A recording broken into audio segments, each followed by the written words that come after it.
Salam Bapak Ibu saudara kasih, sidang jemaat Tuhan, GSJ Peniel dan Anugerah. Pagi hari ini Sabtu tanggal 7 Februari 2026, program Gemar saat ini terdapat dalam Yohanes pasal 18 ayat 1 sampai dengan 23 dan 2 Raja-Raja pasal 5 sampai dengan pasal 6. Saya mendapatkan Bapak Ibu firman Tuhan pagi hari ini di dalam Yohanes pasal 18 ayat yang ke-20. Demikian firman Tuhan. Jawab Yesus kepadanya, "Aku berbicara terus terang kepada dunia. Aku selalu mengajar di rumah-rumah ibadat dan di bait Allah, tempat semua orang Yahudi berkumpul. Aku tidak pernah berbicara sembunyi-sembunyi." Bapak Ibu yang dikasih oleh Tuhan Yesus pada saat ditangkap dan diinterogasi oleh Imam Besar Hanas. Bapak Ibu terkasih, Tuhan Yesus berkata bahwa apa yang dia bicarakan, apa yang dia ajarkan, tidak pernah sembunyi-sembunyi. Dia mengajar, dia berbicara di rumah ibadah, di bait Allah, yang kemungkinan besar yang datang untuk mendengarkan apa yang dibicarakan, apa yang diajarkan oleh Tuhan Yesus.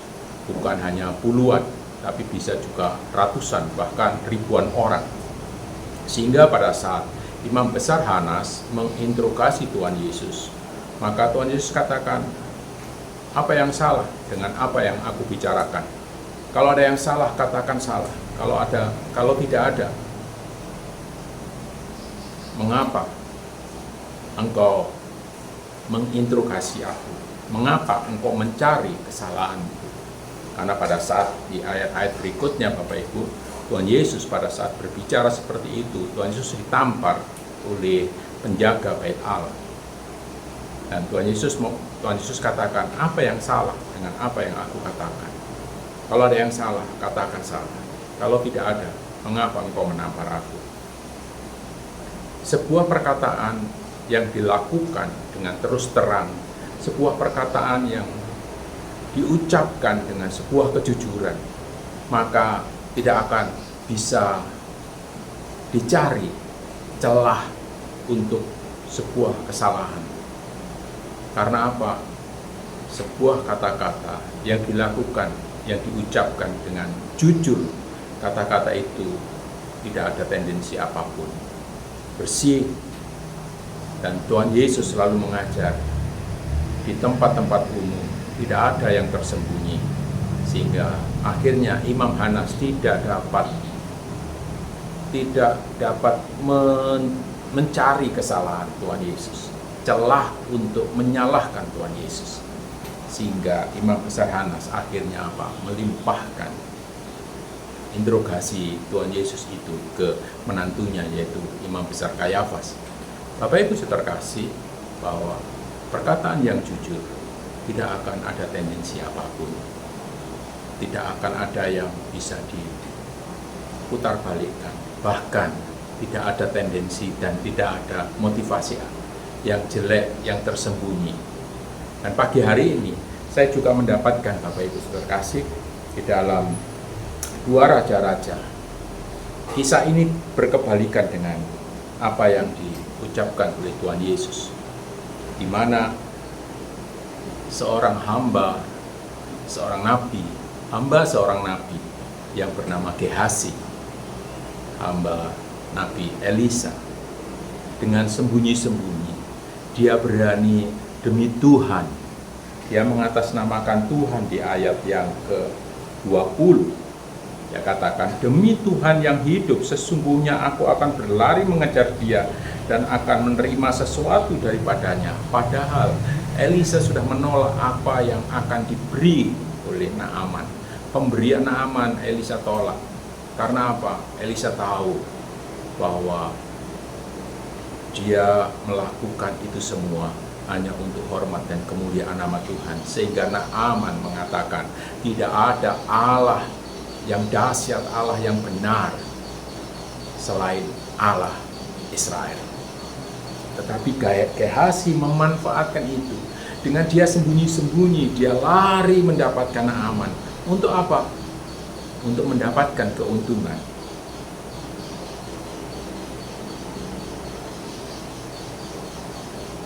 Ayat yang ke-22, Gehazi katakan, "Selamat, tuanku Elisa menyuruh aku mengatakan, baru saja datang kepadaku 2 orang muda dari pegunungan Efraim, dari antara rombongan nabi. Baiklah, berikan kepada mereka setalenta perak dan 2 potong pakaian." Tadi Gehazi mengatakan demi Tuhan, sekarang dia mengatasnamakan Elisa. Bahkan juga apa? Menyatakan bahwa Elisa punya tamu 2 orang anak muda dari rombongan nabi. Padahal itu semua tidak ada. Sebuah kebohongan yang diucapkan oleh Gehazi selalu akan diucapkan dengan sembunyi-sembunyi. Gehazi melakukan itu tanpa sepengetahuan Elisa. Untuk apa? Untuk mendapatkan keuntungan yang akan dia nikmati secara pribadi. Dan akhirnya Bapak Ibu, kalau Bapak Ibu baca selanjutnya, memang akhirnya Gehazi mendapatkan, bahkan hamba Naaman 2 orang membawakan itu 2 karung talenta perak, dibawa 2 potong pakaian dibawakan ke Gehazi, dan oleh Gehazi diterima dan ditaruh di dalam rumah. Saat Gehazi bertemu dengan Elisa, dia bohong pada Elisa. Pada saat dia tanya, "Apa yang engkau kerjakan, Gehazi?" Gehazi mengatakan, "Aku tidak mengerjakan apa-apa." Kebohongan akan ditutupi dengan kebohongan yang lain. Dan akibatnya apa, Bapak Ibu? Elisa katakan, "Hatiku hancur pada saat aku melihat 2 hamba Naaman turun dari kereta." Dan akhirnya apa? Elisa katakan bahwa penyakit Naaman akan berpindah ke tempat, ke tubuhnya Gehazi. Bapak Ibu seterkasih, kita mau belajar bahwa di dalam setiap kehidupan kita perlu menjunjung tinggi sebuah keterus-terangan dan kejujuran. Karena apa? Bapak Ibu, pada saat kita mau berterus terang, kita mau jujur, maka tidak akan ada lagi tendensi apapun. Tidak akan ada namanya hati yang disembunyikan, maksud yang disembunyikan. Kita akan dengan bersuka cita dalam hidup bersama sesama anak Tuhan. Kita perlu, kalau mau menegur silahkan ditegur, kalau ada yang salah silahkan diperbaiki. Kita senantiasa saling berterus terang satu dengan yang lain. Yakin dan percaya pada saat kita melakukan itu semua akan ada ikatan yang luar biasa. Tidak ada sesuatu pun yang ditutup-tutupi. Tapi yakin dan percaya pada saat kita mau melakukan itu, ada satu ikatan yang luar biasa. Ada satu ikatan yang luar biasa, bahkan persekutuan yang indah yang ada dalam Tuhan. Pagi hari ini Bapak Ibu, mari kita belajar bahwa pada saat kita hidup dengan jujur, dengan berterus terang, dengan berkata apa adanya. Firman Tuhan katakan, kalau iya katakan iya, kalau tidak katakan tidak. Di luar itu semua dari si jahat.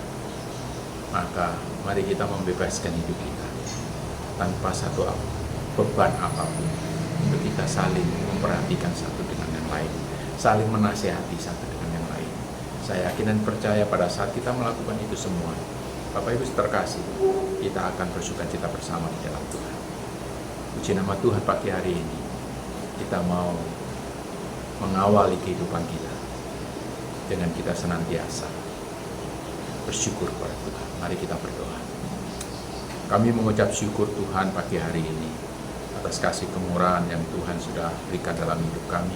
Bahkan teladan Tuhan Yesus yang senantiasa mengajar dengan keterbukaan, dengan terus terang, dengan kejujuran. Kami yakin dan percaya pagi hari ini kami mau menjalani dengan hidup jujur, dengan berkata apa adanya, dan kami mau serahkan seluruh kehidupan kami Tuhan untuk menjadi saluran berkat, untuk saling mengasihi satu dengan yang lain. Terima kasih Tuhan Yesus, kami mengucap syukur atas kasih kemurahan Tuhan. Hanya di dalam nama Tuhan Yesus Kristus. Haleluya. Amin. Selamat pagi Bapak Ibu, Tuhan Yesus memberkati.